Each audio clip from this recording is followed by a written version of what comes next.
nosso Apoia-se. Aqui você tem a oportunidade de não apenas acompanhar o nosso trabalho, mas fazer parte efetiva dele a partir do seu apoio e também recebendo as recompensas que preparamos para vocês. Aqui embaixo você vai encontrar todos os níveis de recompensas que o nosso Apoia-se está gerando. Nós temos muitos projetos para expandir o Parábolas para outras direções e para isso nós devemos abrir a oportunidade para que você que está me assistindo nesse momento possa fazer parte disso a partir do nosso Apoia-se. Então muito obrigado por assistir esse vídeo e até logo. Tchau, tchau. Nos vemos nas recompensas. Tchau!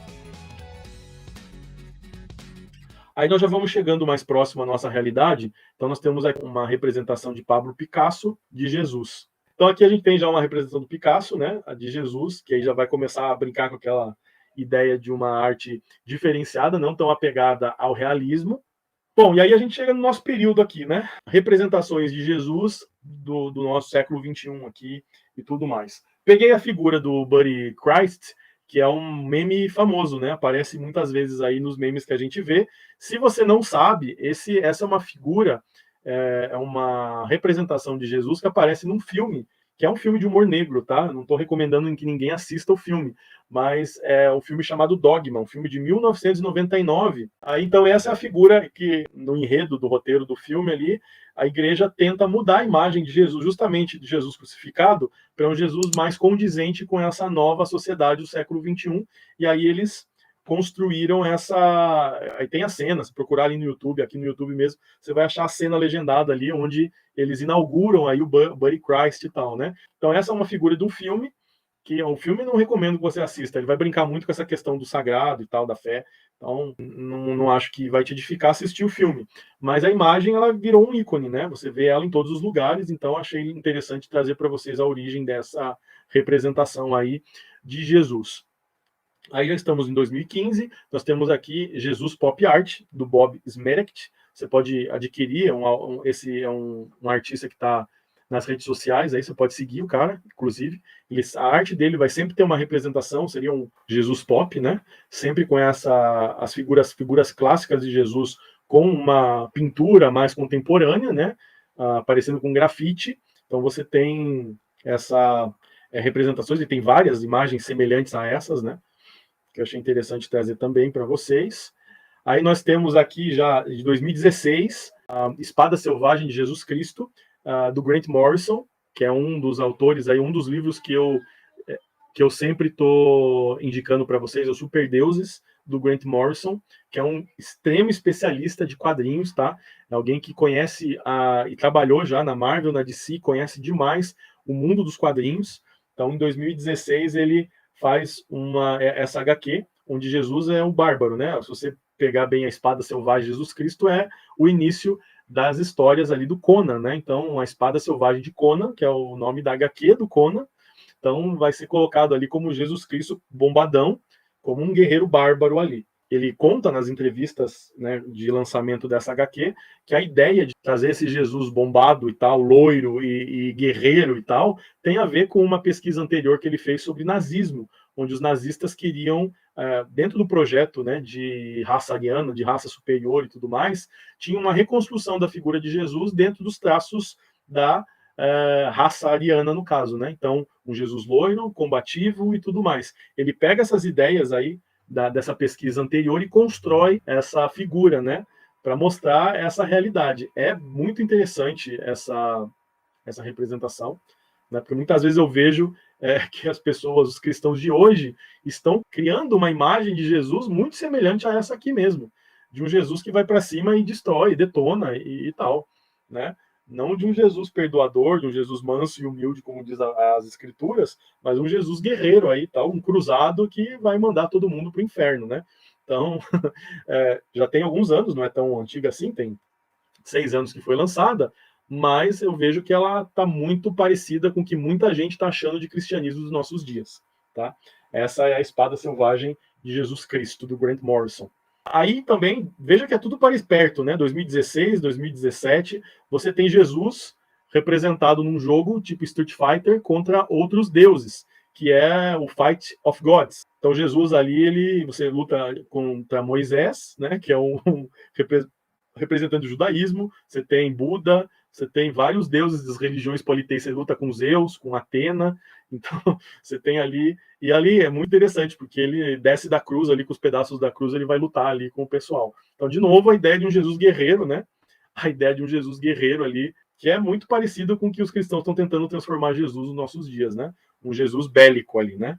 Um Jesus armado até os dentes ali, pronto para destruir todo mundo. Então, até que ponto a ficção, ela, a arte não está imitando a vida, né? Ou a vida está imitando a arte aqui. Eduardo Medeiros é cultura, rapaz. Olha só, né? Fight of Gods. Não vou dizer para você jogar também, né? Porque, né, em muitos lugares ele foi proibido como, né, uma desonra não apenas ao cristianismo, mas a várias figuras religiosas, né? Então, eu também nunca joguei, eu sei que existe, eu já vi gameplay no YouTube, tá? Mas eu não sei muitos detalhes sobre, eu só puxei para fazer essa ponte aí com a figura de Jesus. Vamos ver se vocês vão jogar isso, tá? Não quero ninguém jogando Fight of Gods aí, hein? Aí, então, nós temos aqui essa HQ, a capa dessa live é a HQ de 2019, chama Second Coming, seria a segunda vinda, né? Onde Jesus ele volta à Terra e precisa aprender a ser um super-herói nessa sociedade pós-moderna. Então tem um herói aqui que é uma cópia mal feita aqui do Superman, ele chama Sunman, tipo o Homem-Sol, e aí vai morar junto, né? É um herói estilo Peter Parker, né? Que mora num apartamento alugado e tal, pequeno. Jesus vai morar com ele e no apartamento dele para aprender ali como se fosse um parceiro, os dois vão trabalhar juntos dentro dessa perspectiva aí de ensinar Jesus aí a viver nessa sociedade pós-moderna, tá? A HQ teve muita crítica quando foi anunciado o lançamento dela nos Estados Unidos e um abaixo-assinado monumental foi feito lá e a HQ não foi publicada. Tá? Até onde eu sei, pelo menos na época, ela teve eu não sei se depois ela foi publicada, mas eu sei que conseguiram barrar a HQ no lançamento dela, tá? Aí nós temos a polêmica. Os X-Men sempre tiveram essa perspectiva aqui de um pouco, por causa dos poderes mutantes, né? Você ter essa perspectiva um pouco messiânica dos mutantes e tudo mais, né?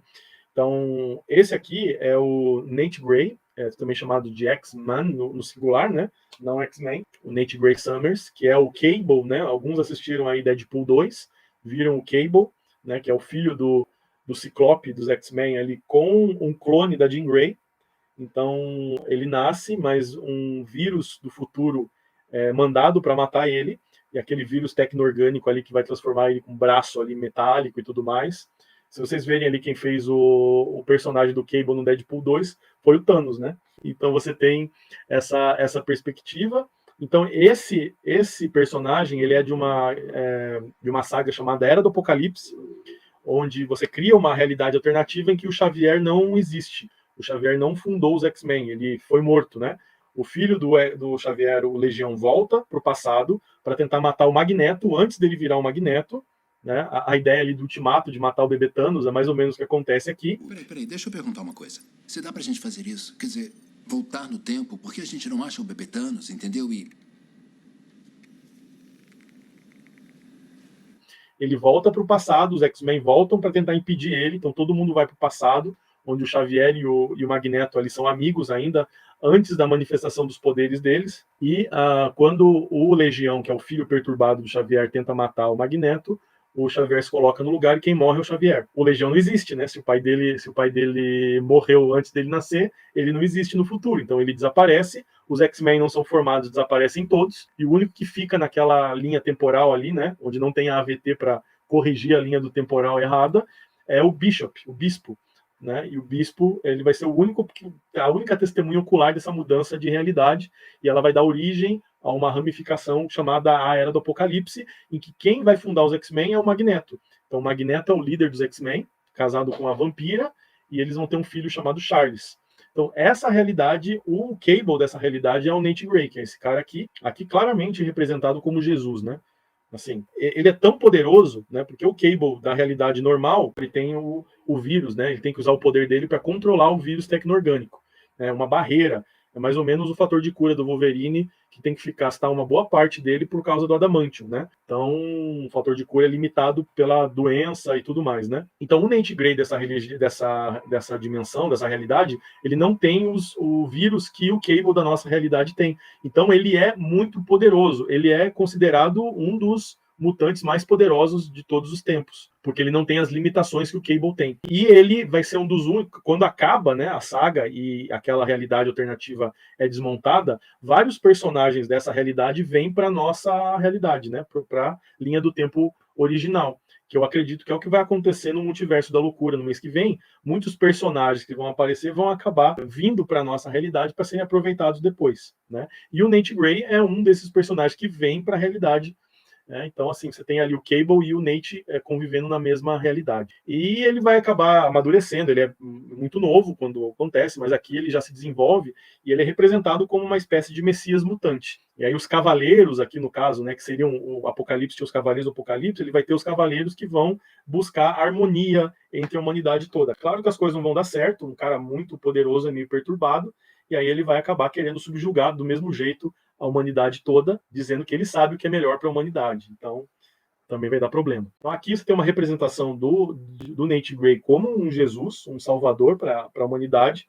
Você tem a Messias mutante, que é a Hope Summers, a Esperança Summers, tá? Eu não sei se eu escrevi sobre ela no Devocional Pop, mas eu acho que eu falei sobre ela, alguma coisa assim. Quando a Wanda, ela dizima os mutantes do planeta todo, quando ela fala a famosa frase chega de mutantes, e 90%, 98% dos mutantes da Terra perdem o gene X, a Esperança, Hope Summers, é a primeira mutante, é a primeira criança que nasce com poderes mutantes, né? Então ela vai ser protegida pelo Cable. Cable vai levar ela através do tempo para que ela sobreviva. Todo mundo queria matar esse bebê, né? De novo, uma representação ali da morte dos inocentes ali, quando o rei, né, da Judéia tenta matar o Salvador enquanto ele é criança. Então tem muita referência bíblica nisso, muito interessante.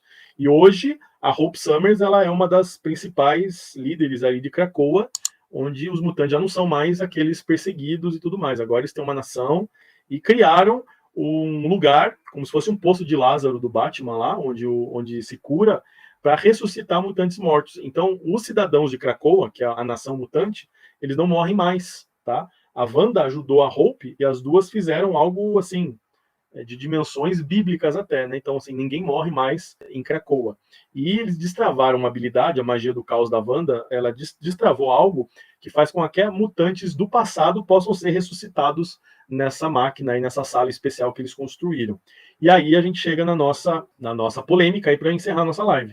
Uma clássica representação aqui da Santa Ceia do Da Vinci, né? Os líderes aqui de Krakoa buscando um novo líder, né? O Magneto está saindo da liderança aí de Krakoa e você vai ter então provavelmente a Hope Summers assumindo o posto de líder da nação mutante. O que acontece? Esse cara que está do lado da morte ali, que está com a foice, é um mutante chamado Êxodos, um desses que foi ressuscitado aí, recentemente. E aí vem a grande fala, né? O que deu toda essa polêmica que a galera está falando. Não sei se você está sabendo disso, enfim.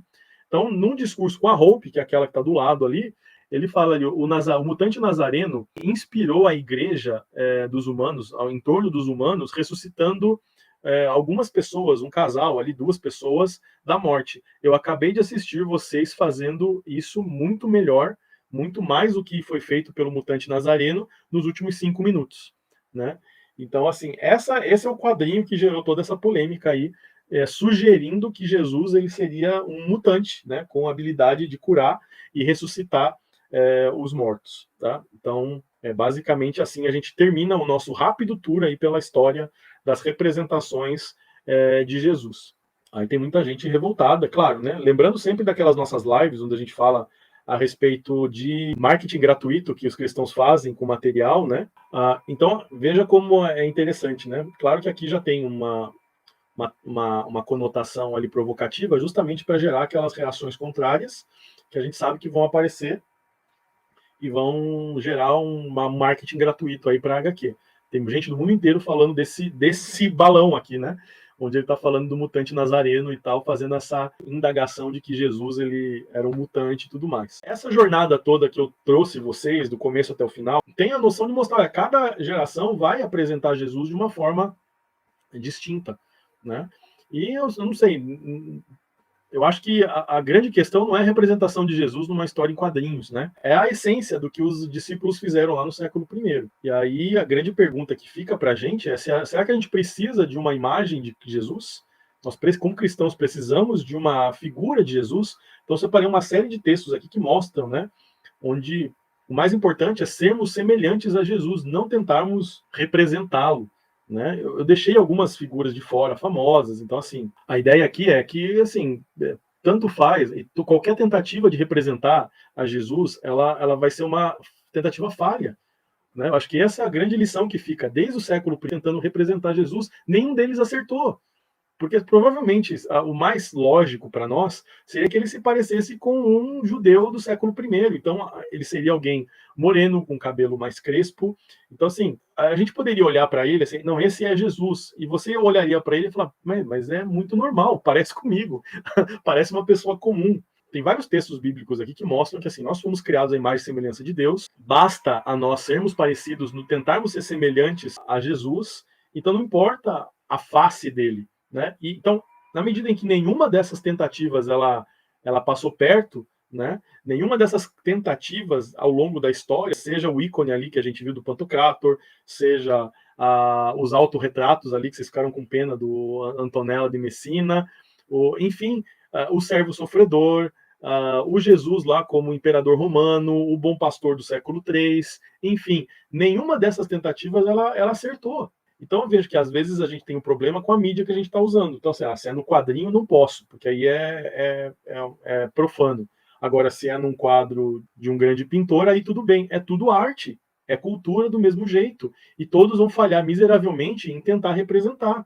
Né? Poderia colocar aqui as representações do Rafa, do Amigo Jesus. Poderia colocar aqui as ilustrações do Marcos, também representando ali um Josué como um Conan o Bárbaro. São perspectivas, né, a respeito disso. Agora, se isso tem a ver, tem relação com a realidade, não tem. Então, a ideia ali do Jesus se transformando em um loiro é porque, assim, começa a tentar buscar nas pessoas daquela Itália renascentista inspiração artística para produzir esse Jesus. Na medida que ele vai se transformando em cada vez mais próximo àquelas pessoas. Tem a ver com o Jesus histórico? Não. Tem a ver com uma representação de Cristo. E isso que é o que eu queria deixar para vocês hoje. Nenhuma tentativa humana de representar a magnitude, a majestade de Cristo vai acertar. Né? Nós vamos errar miseravelmente. E aí, para fechar de vez, né, nós estamos na semana de Páscoa, eu acho que tudo isso nos leva a refletir que a Páscoa é a expressão máxima de tudo isso que a gente está falando, porque a Páscoa representa que Jesus ressuscitou e agora ele é Deus conosco, para sempre. Então, assim, eu não preciso fazer um memorial para representar Jesus, porque ele não está morto. Ele está conosco. Então, Marcos 16,6, né? Não tenham medo, disse ele. Vocês estão procurando Jesus o Nazareno, que foi crucificado. Ele ressuscitou. Não está aqui. Vejam o lugar onde o haviam posto. Marcos, capítulo 16, versículo 6. Eu acho que toda essa construção, né? Tentei levar vocês em 60 minutos, em 2000 anos de representações de Jesus, mas com o objetivo de mostrar que nenhuma dessas representações chega perto da magnitude, da grandeza, da santidade de Jesus. Eu fico bem tranquilo com essas representações, porque elas não ofendem no sentido de que elas não são Jesus. Elas não representam Jesus. Ela é apenas uma tentativa frustrada de tentar dar um rosto para Jesus. É isso. Né? Seja lá o Leonardo da Vinci com seu Salvatore Mundi, que custou 2 bilhões e 100 milhões de reais, né, que foi vendido recentemente, seja a HQ do Grant Morrison ali com aquele Jesus bárbaro, né, semelhante ao Conan. Enfim, são representações que não correspondem à realidade. Então não devia ficar tão preocupado com isso. E o pessoal fica preocupado com essa representação que não condiz com a realidade. Então, quando eu penso em Páscoa, eu penso exatamente nisso. Eu não preciso representar aquele que está comigo. A palavra diz que quando estiverem 2 ou mais ali, ele vai estar em nosso meio. É isso. Jesus está presente hoje. Eu não preciso de um memorial a Jesus porque ele faz parte da nossa vida. Ele está nas nossas igrejas, ele está nas nossas casas. E é isso. Não precisamos dessa representação toda.